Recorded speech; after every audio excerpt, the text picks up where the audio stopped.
Hallelujah. और वचनों में थोड़ा आगे जाएंगे। उत्पत्ति का 22 पढ़ेंगे। उत्पत्ति का अध्याय 22, समय थोड़ा ज्यादा है। उत्पत्ति अध्याय 22 वचन 6 पढ़ते। सो इब्राहिम ने होम बलि को लकड़ी के अपने पुत्र इसहाक पर लादी और आग और छुरी को अपने हाथ में लिया और वे दोनों एक साथ चल पड़े।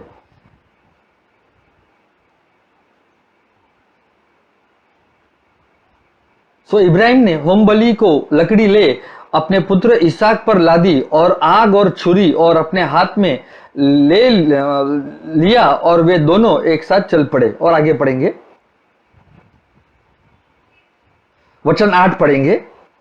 इब्राहिम ने कहा, हे मेरे पुत्र, परमेश्वर होम बलि की भेड़ का उपाय आप ही करेगा। ओके, वचन 7 पढ़ते हैं उसके लिए। इसहाक ने अपने पिता इब्राहिम से कहा, हे मेरे पिता। उसने कहा, हे मेरे पुत्र, क्या बात है? उसने कहा, देख, आग और लकड़ी तो है, पर होम बलि के लिए भेड़ का है। इसहाक ने पूछा, ये स्टोरी हमें बहुत मालूम है, लेकिन मेरा एक पॉइंट है वहां पर आपको रेवलेशन आने के लिए।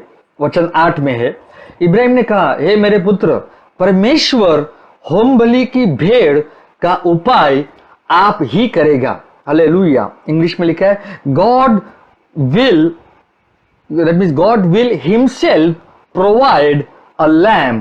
Oh, God will himself that means provide a lamb for him. Amen. मतलब परमेश्वर स्वयं अपने लिए वो होम बलि का उपाय करेगा। हालेलुया। तो इसलिए यहां पर एक रेवलेशन है, इसके लिए God himself will provide a lamb. Amen. अगर आपको रेवलेशन आया, प्रेज गॉड, तो ये बहुत ही महत्वपूर्ण बातें है। इसके लिए भविष्यवाणी का जो वचन है ये यहाँ पर पूर्ण होता है। इसके लिए यीशु मसीह स्वयं हमारे लिए होम बलि जो मतलब बलिदान हुआ, ताकि हमें पाप से और मृत्यु से छुटकारा वो दे सके। आमीन। 22 का 18 पढ़ेंगे। और पृथ्वी की सारी जातियां अपने को तेरे वंश के कारण धन्य मानेंगी, क्योंकि तूने मेरी बात मानी है। तो इब्राहिम ने जब बात मानी तो मतलब परमेश्वर ने वो आशीष मतलब पूरा ही करेगा। आमीन।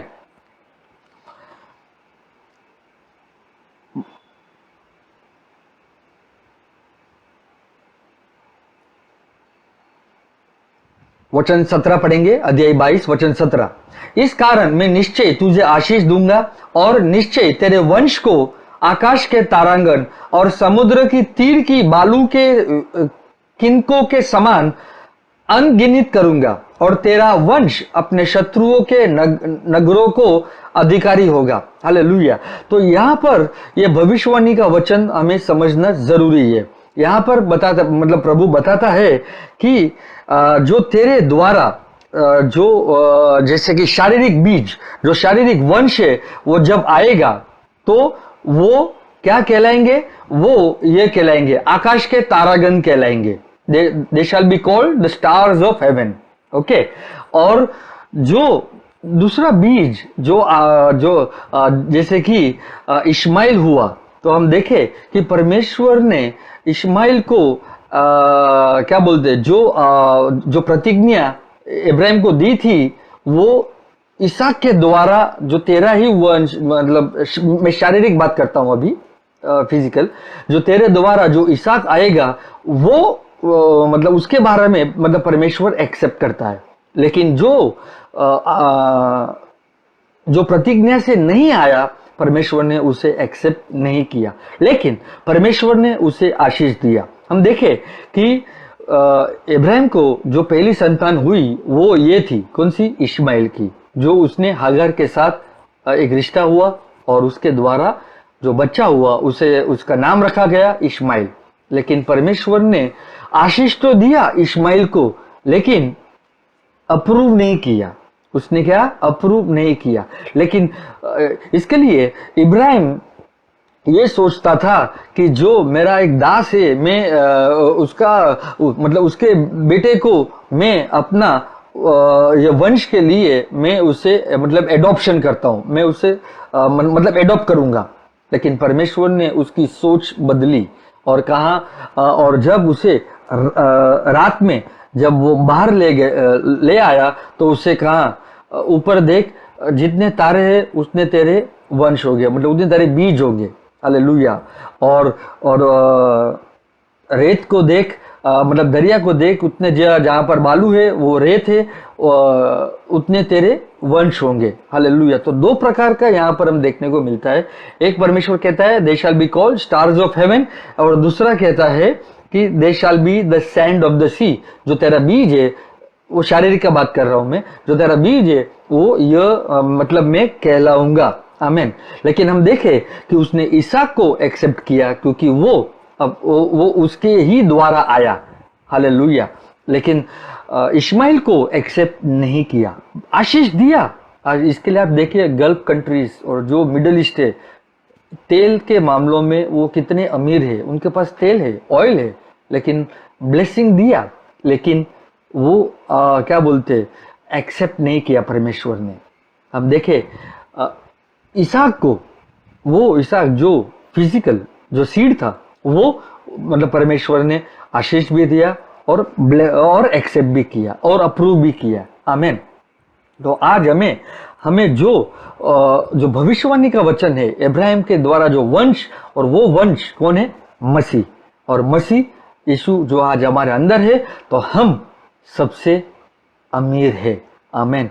हम सबसे मतलब आशीर्वादित है। हालेलुया। और देखिए और आगे जाएंगे वचन में। उत्पत्ति का अध्याय 26 वचन 4 पढ़ेंगे।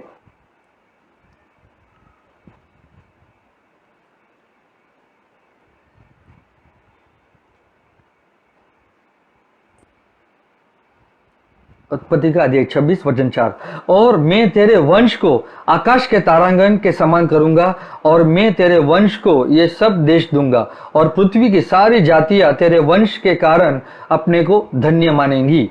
तो यहाँ पर हम देखें कि मसीह, यहाँ पे मतलब परमेश्वर जो इब्राहिम से जो वंश आएगा वो मसीह के बारे में है। क्योंकि जैसे मतलब परमेश्वर ने इब्राहिम के द्वारा इजरायली को कहा गया था कि they shall be called stars of heaven, और वो कहा गया है ड्यूटोनॉमी चैप्टर 1 वर्स 10 में।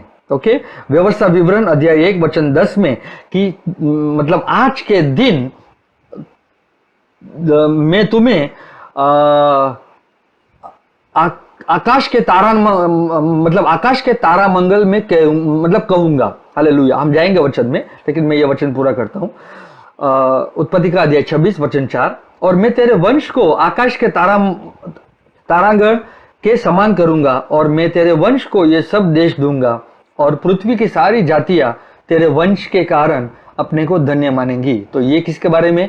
ये मसीह के बारे में भविष्यवाणी। क्योंकि मसीह में सारे जाति के लोग क्या है? हम आशीष पाए हुए हैं। आमीन। व्यवस्था विवरण अध्याय 1 वचन 10 पढ़ेंगे। व्यवस्था विवरण अध्याय 1 वचन 10।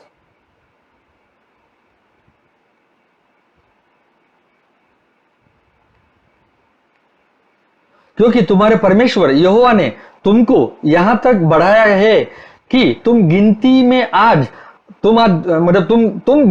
आज आकाश के तारों के समान हो गए हो। हालेलुया। तो परमेश्वर देखिए कि जब भी इजराइल का वंश जो भी शुरू हुआ, तो परमेश्वर इजरायली को क्या कहता है कि आज के दिन तुम सब कौन कैसे है? आकाश के तारों के समान हो गए हो। आमीन। लेकिन अभी जब आकाश के तारों समान हो गए हैं, तो वो कब गिर गए?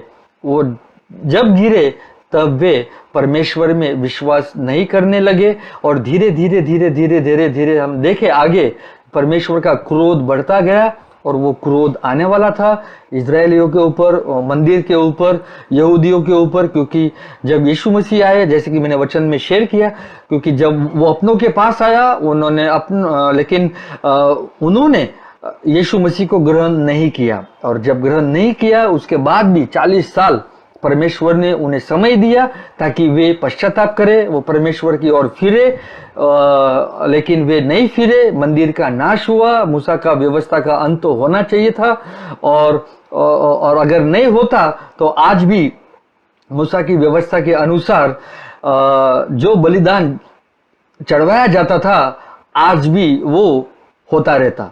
लेकिन परमेश्वर ने उस मंदिर का नाश किया, और हम देखें कि उस मंदिर का नाश होने से ही आज कलीसिया परमेश्वर की मंदिर बन गई है। आमीन। और इसलिए आज हम परमेश्वर के मंदिर है, परमेश्वर का आत्मा आज हमारे अंदर निवास करता है। हालेलुया। तो ये सब कुछ जो है वो एक टाइम्स और सीजन्स के साथ साथ बदला, और ये बदलावट हमें समझ में आनी चाहिए।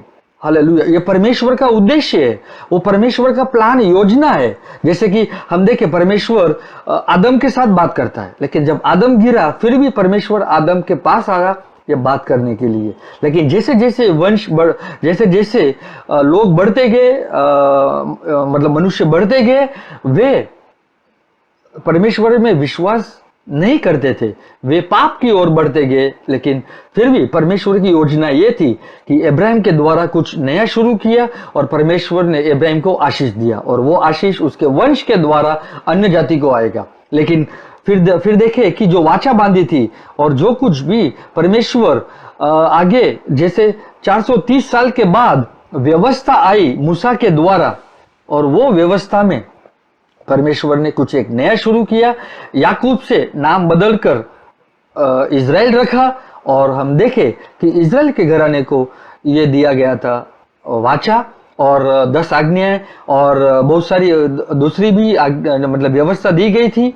और फिर हम देखे कि किसने भी व्यवस्था का पालन नहीं किया, जो परमेश्वर का आज्ञा था वो बन गया मूसा की व्यवस्था। और फिर हम देखे आगे चलकर, और वो मूसा की व्यवस्था कब तक थी? मूसा की व्यवस्था यीशु मसीह आने तक ही थी। आमीन। और इसलिए जब यीशु मसीह आए, विश्वास आया, और विश्वास आने से उसने व्यवस्था को उस क्रूस पे ले लिया, और उसके बदले में उसने हमें क्या दिया? आशीष दिया। और वो आशीष आज अन्य जाति को मिलता है, और वो आशीष है उसकी आत्मा। आमीन। और इसलिए हम ये शारीरिक ब्लेसिंग, वो एक मतलब प्रभु तो हमें अवश्य देना ही चाहता है। फिजिकल ब्लेसिंग्स या मटेरियलिस्टिक ब्लेसिंग या नेचुरल ब्लेसिंग्स, वो तो हमें देना ही है, क्योंकि परमेश्वर ने स्वर्ग और पृथ्वी हमारे लिए निर्माण की, और पृथ्वी उसने मनुष्य के पुत्र को दी गई है, और हम आज इस पृथ्वी के वारिस है। हालेलुया।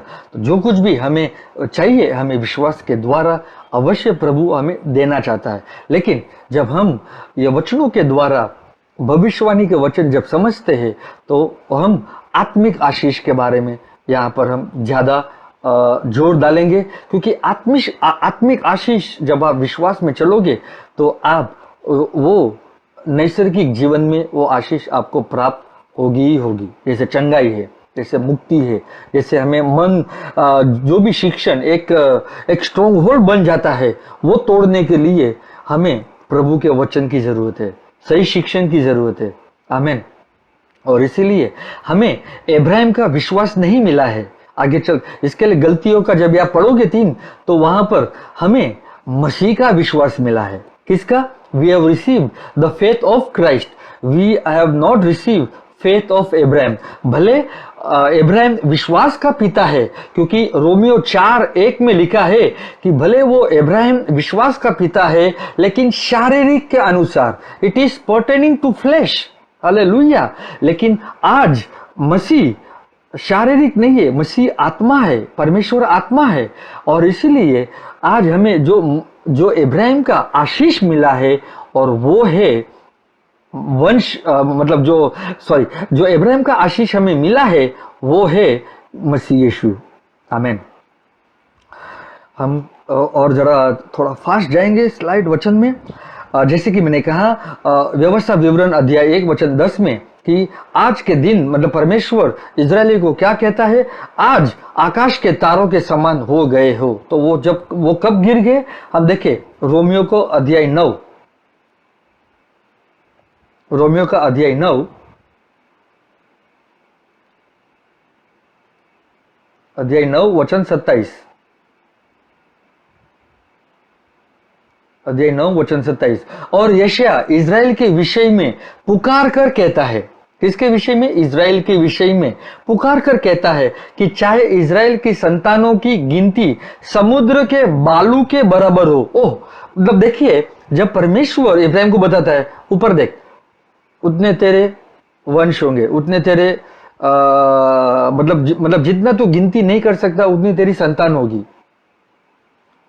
समुद्र को देख, जितनी तेरी मतलब जितनी बालू है उतनी तेरी मतलब संतान होगी। हालेलुया। तो दो प्रकार का मतलब प्रभु बताता है वहां पर। लेकिन क्या हुआ, जब परमेश्वर ने इब्राहिम के द्वारा कहा था इजराइलियों को कि क्या कहा था कि तुम आकाश के तारागण हो। Amen, you are the stars of haven.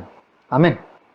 लेकिन पौलुस रोमियो के द्वारा, रोमन्स पत्र के द्वारा क्या कहता है? भले इज़राइल, चाहे इज़राइल की संतानों को गिनती समुद्र के बालू के बराबर हो, तो भी उनमें से थोड़े ही बचेंगे, क्योंकि थोड़े ही लोगों ने मसीह को ग्रहण किया, थोड़े ही लोगों ने यीशु मसीह में विश्वास किया, ग्रहण किया। आमीन। और आज इज़राइल कैसा है? समुद्र के बालू के बराबर है। दैट मीन्स वो जो आकाश के तारागण थे वो आज गिर कर अभी क्या हो गए? वे समुद्र के बालू के बराबर हो गए। हालेलुया। लेकिन आज अन्य जाति के लोग मसीह में रहकर परमेश्वर हमें आकाश के तारागण कहता है। That means you become the stars of God, stars of haven. Hallelujah. क्यों स्टार्स ऑफ हेवन? मतलब कहने का अर्थ यह है कि तुम एक उच्च जीवन में मतलब जीना चाहिए, उच्च मार्ग है। इसके लिए परमेश्वर कहता है मेरे विचार मतलब तेरे विचार के जैसे नहीं है, मेरे विचार उच्च है, तेरे विचार पृथ्वी के है। हालेलुया। और इसलिए जब हम यीशु मसीह को ग्रहण करते हैं तो परमेश्वर ने हमें मसीह के साथ, मसीह में रहकर स्वर्गीय स्थानों में बिठाया है। स्वर्गीय स्थान मतलब एक उच्च स्थान। आप पृथ्वी की वस्तुओं से हटकर या निकलकर आप स्वर्गीय स्थानों में आपको बिठाया जाता है, ताकि आप स्वर्गीय बातों को समझ सके, आत्मिक बातों मतलब समझ सके, आप अधिकार समझ सके, आप सामर्थ्य समझ सके, और आप विश्वास के द्वारा इस पृथ्वी पे अधिकार और सामर्थ्य में आप चल सको। आमीन। और रहेंगे वचन में आगे। वैसे ही वचन आप देखिए उसका रेफरेंस में यशायाह अध्याय 10 वचन 20 से 22 लिखा है कि सारा इज़राइल जो है अभी क्या हो गया है? सारा इज़राइल, हम पढ़ेंगे वो वचन, यशायाह का अध्याय 10, यशायाह का अध्याय 10 वचन 20। उस समय इज़राइल के बचे हुए लोग और याकूब, उस समय जब मतलब जैसे कि कुछ समय की बात होती है, वो उस समय की बात नहीं करता है प्रभु, आने वाले दिनों में जो उस समय होगा, जो समय आएगा, उस समय की बातें करता है। हालांकि फिर भी परमेश्वर की इच्छा यही थी कि इजरायली लोगों को मैं हमेशा आकाश का तारागण समझूं, लेकिन वो विश्वास नहीं करते थे। थोड़े ही लोग विश्वास करते करते हम देखे कि नबी लोग विश्वास करते, विश्वास में चले, और परमेश्वर नबियों के द्वारा भविष्यवाणी करता था ताकि इजराइल लोगों को समझ में आए। बार बार परमेश्वर यही कहता था कि तुम मन फिराओ और परमेश्वर में विश्वास करो। हालेलुया।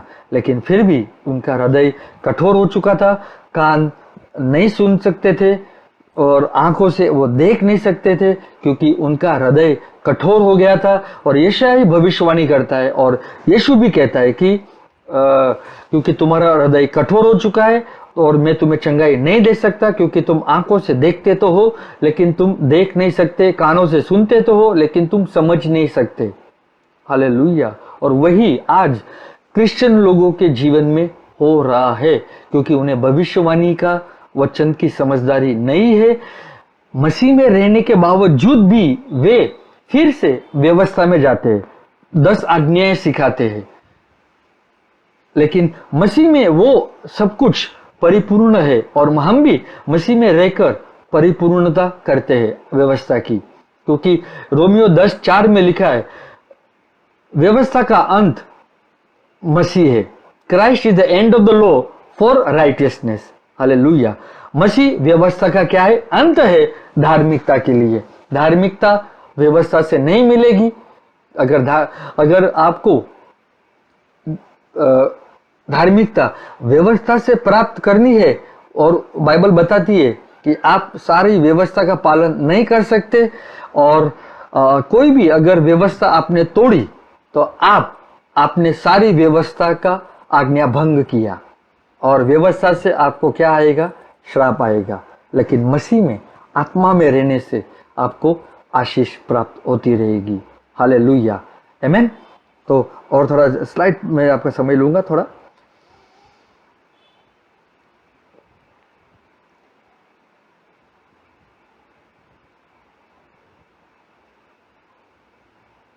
गलतियों में जाएंगे फिर से थोड़ा।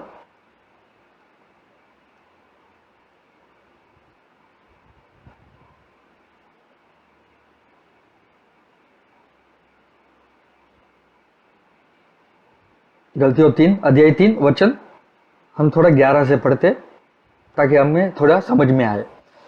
पर यह बात प्रकट है कि व्यवस्था के द्वारा परमेश्वर के यहाँ कोई धर्मी नहीं ठहरता, क्योंकि धर्मी जन विश्वास से जीवित रहेगा। जैसे कि मैंने कहा कि अगर कोई भी मनुष्य को व्यवस्था से धार्मिकता मिलती है तो वो उसे व्यवस्था के द्वारा जीवित रहेगा। लेकिन हम जानते हैं व्यवस्था के द्वारा, बाइबल बताती है, पर यह बात प्रकट है कि व्यवस्था के द्वारा परमेश्वर के यहाँ कोई धर्मी नहीं ठहरता।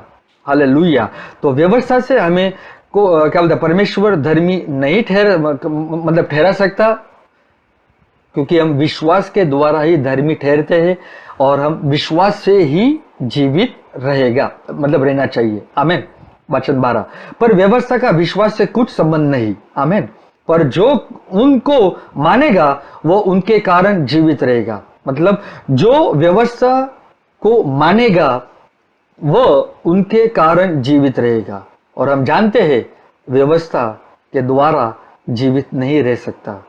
धर्मी विश्वास के द्वारा जीवित रहता है। आमीन। मसीह ने जो हमारे लिए श्रापित बना, हमें मोल लेकर व्यवस्था के श्राप से छुड़ाया, क्योंकि लिखा है, जो कोई काट पर लटकाया जाता है वह श्रापित है।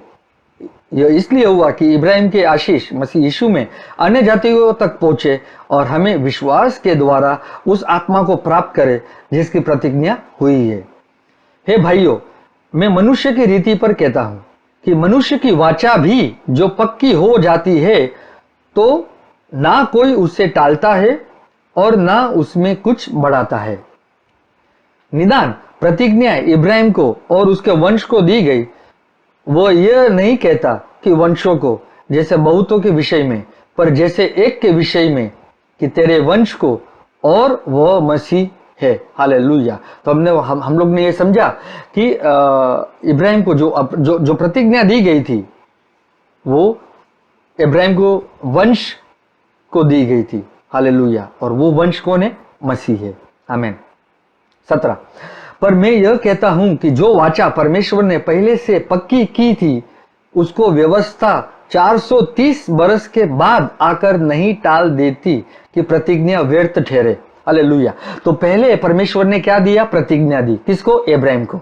और उसके बाद जो व्यवस्था है 430 साल के बाद, उस प्रतिज्ञा को वो टाल नहीं सकती। हालेलुया। आमीन। प्रतिज्ञा जो है वो प्रतिज्ञा हमें मिली, लेकिन उसके नीचे जो व्यवस्था थी उस व्यवस्था में तुम्हें उसके अनुसार चलना है, करना है। अगर आप व्यवस्था का पालन करोगे आशीष मिलेगा, व्यवस्था का पालन नहीं करोगे तो तुम्हें श्राप दिया जाएगा। हालेलुया। वचन 18, क्योंकि यदि मिरास व्यवस्था से मिली है तो फिर प्रतिज्ञा से नहीं, परंतु परमेश्वर ने इब्राहिम को प्रतिज्ञा के द्वारा दे दी है। तब फिर व्यवस्था क्यों दी गई? ओके, ध्यान से सुनिए। तब फिर व्यवस्था क्यों दी गई? वो तो अपराधों के कारण बाद में दी गई। आमीन। तो व्यवस्था कब दी गई? वो बाद में दी गई। इब्राहिम के समय प्रतिज्ञा थी, लेकिन व्यवस्था कब दी गई? 430 साल के बाद दी गई थी। आमीन। ओके, तब फिर व्यवस्था क्यों दी गई? वो तो अपराधों के कारण बाद में दी गई कि उस वंश के आने तक रहे। तो व्यवस्था कब तक रहनी चाहिए थी? उस वंश के आने तक। हालेलुया। वंश कौन है? मसीह। ओके, आने तक रहे, जिसको प्रतिज्ञा दी गई थी, और वो स्वर्गदूतों के द्वारा एक मध्यस्थ के हाथ ठहराई गई। हालेलुया। तो परमेश्वर ने वो जो व्यवस्था बाद में जो दी गई थी, वो किसके द्वारा दी गई थी? एक मध्यस्थ के द्वारा। और वो मध्यस्थ कौन था? स्वर्गदूत। हमें यह भी बताया जाता है कि यूहन्ना 1 में व्यवस्था तो मूसा के द्वारा आई। तो मूसा के द्वारा व्यवस्था जब आई तो वो देने वाला कौन था? परमेश्वर नहीं था, लेकिन वो स्वर्गदूत था। हालेलुया। हालांकि कैसे? पहले परमेश्वर और फिर बाद में स्वर्गदूत, और स्वर्गदूत के बाद मूसा। और इसके लिए बाइबल बताती है व्यवस्था मूसा के द्वारा दी गई। आमेन। तो लेकिन यहां पर बताया थे, मतलब गलतियों में बताया जाता है कि व्यवस्था तो बाद में दी गई और वो वंश आने तक दी गई, वो वंश आने तक रहे। जब वंश आ गया, मसीह आ गया, तो व्यवस्था की जरूरत नहीं है। हालेलुया। और वो किसके द्वारा दी गई थी? और वो स्वर्गदूतों के द्वारा एक मध्यस्थ के हाथ ठहराई गई। हालेलुया।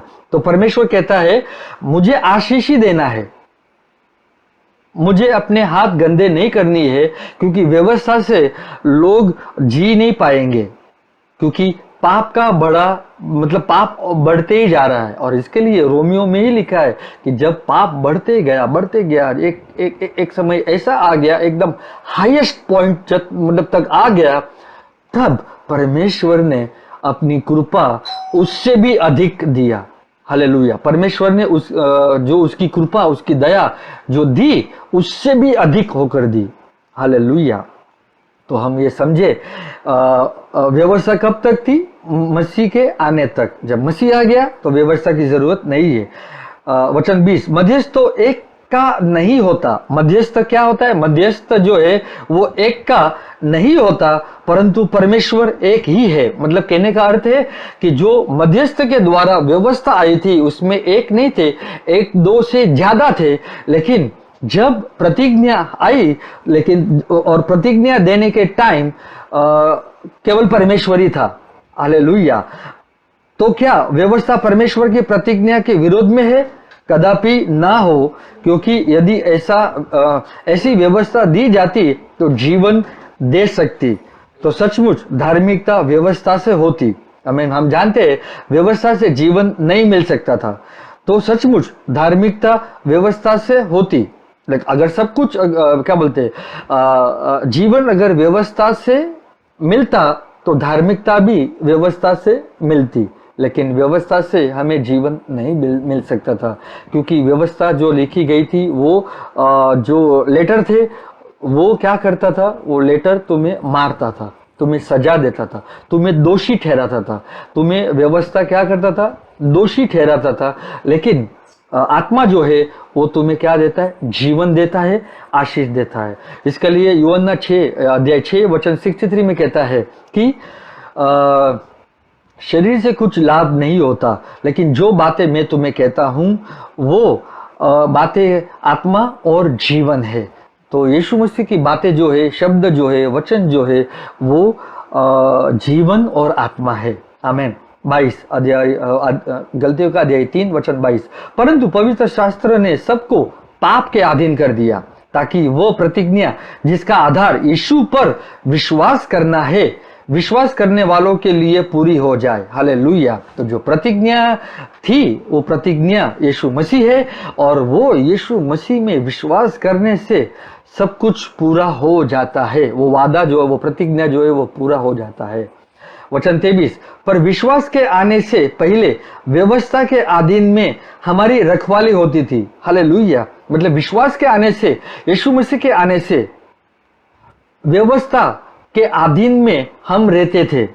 भले अन्य जाति के लोगों के लिए व्यवस्था नहीं थी, लेकिन उनके विवेक के एक समझदारी से वे क्या सही है क्या गलत है वो सोच समझ के वो चल सकते थे। हालेलुया।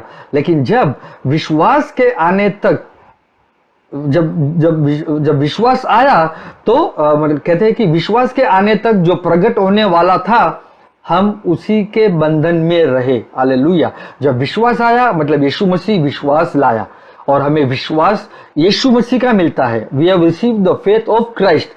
हमें इब्राहिम का विश्वास नहीं मिला है शरीर के अनुसार, लेकिन हमें यीशु मसीह का विश्वास मिला है। हालेलुया। इसके लिए जब यीशु मसीह इस पृथ्वी पे आए उसे परमेश्वर का विश्वास मिला है। He receive the faith of God. और जब यीशु मसीह में विश्वास करने से उसकी धार्मिकता मिलती है तो हमें उसका ही विश्वास मिलता है। हालेलुया। इसके लिए बहुत सारे लोग हम भले इब्राहिम विश्वास का पिता है, लेकिन किस प्रकार वो विश्वास का पिता बनता है, वो इब्राहिम ने उस प्रतिज्ञा के ऊपर विश्वास किया कि तेरे बाद जो तेरा वंश है उस वंश में सारे जाति के लोग आशीष पाएंगे। उस प्रतिज्ञा में विश्वास किया और इसीलिए इब्राहिम के पास भी मसीह का विश्वास था। हालेलुया। और वही मसीह का विश्वास आज हमारे पास आता है। हमारे पास इब्राहिम का विश्वास नहीं आता और ना ही हमारे पास इब्राहिम के आशीषें आती है शारीरिक, लेकिन एक ही आशीष आती है और वो है उस आत्मिक आशीष, और वो है वो प्रतिज्ञा, वो है वंश, और वो वंश है मसीह यीशु। हालेलुया। इसलिए व्यवस्था मसीह तक पहुंचाने को हमारा शिक्षक हुई कि हम विश्वास से धर्मी ठहरे। तो व्यवस्था क्या था? व्यवस्था हमें एक शिक्षण देता था। उस शिक्षण में हमेशा मसीह को ही दर्शाया जाता था। व्यवस्था, नबी और भजन संहिता सब कुछ मसीह को दर्शाता है। उसी के बारे में कहा गया है कि मसीह जब आएगा वो मरकर जी उठेगा, वो बलिदान मतलब चढ़वाया जाएगा, और वो बलिदान यीशु मसीह है। आमीन। और उसके द्वारा ही सारे जाति के लोग विश्वास पाएंगे। आमीन। इसलिए कोई भी यहूदी ना रहा। आगे हम जब पढ़ते वचन 26, क्योंकि तुम सब उस विश्वास करने के द्वारा जो मसीह यीशु पर है परमेश्वर की संतान हो। हालेलुया। और तुम में से जितनों ने मसीह में बपतिस्मा लिया है उन्हें मसीह को पहन लिया है। अब ना कोई यहूदी रहा और ना यूनानी, ना कोई दास, ना स्वतंत्र, ना कोई नर ना नारी, क्योंकि तुम सब मसीह यीशु में एक हो। हालेलुया। और यदि तुम मसीह के हो, ओके, वचन मतलब 29 लास्ट वचन लूंगा। और यदि तुम मसीह के हो तो इब्राहिम के वंश और प्रतिज्ञा के अनुसार वारिस भी हो। हालेलुया। अगर तुम मसीह में हो तो तुम भी इब्राहिम के वंश कहलाते हो। और इब्राहिम का वंश कौन है? मसीह। उस प्रतिज्ञा के अनुसार तुम भी वारिस हो। हालेलुया। तो हम भी मतलब परमेश्वर के वारिस है, हम भी परमेश्वर की संतान है। हम कैसे बनते? उस वंश के द्वारा, क्योंकि यहाँ पे लिखा है और यदि तुम मसीह के हो, if you belong to Christ, then you are Abraham's seed and becomes the heirs of the promise. Hallelujah. और यदि तुम मसीह के हो तो इब्राहिम के वंश और प्रतिज्ञा के अनुसार वारिस भी हो। हालेलुया। और इसीलिए हम परमेश्वर का विश्वास हमें मिलता है, या मसीह का विश्वास हमें मिलता है। मसीह में विश्वास करने से उसकी धार्मिकता हमें मिलती है, व्यवस्था से नहीं।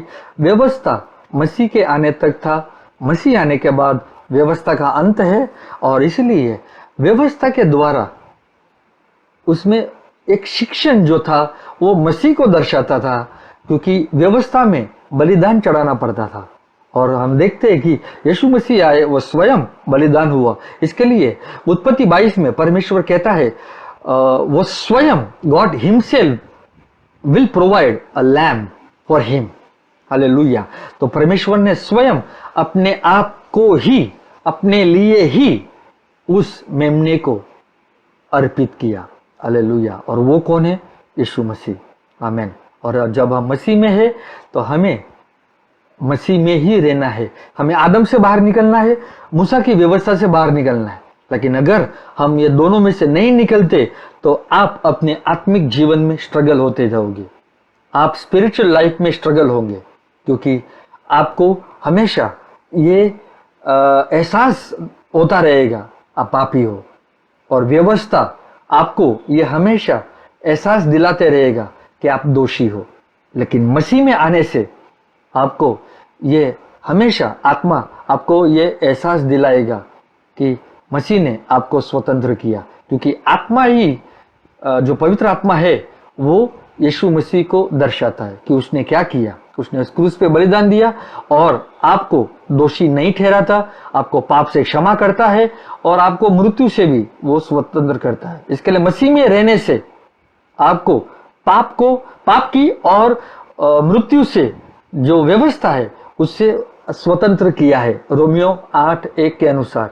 और जैसे कि इब्रानियों का अध्याय 6 में, इब्रानियों का अध्याय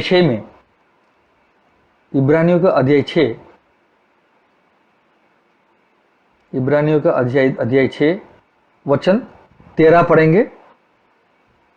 इब्रानियों का अध्याय 6 वचन 13 और 14 पढ़ेंगे।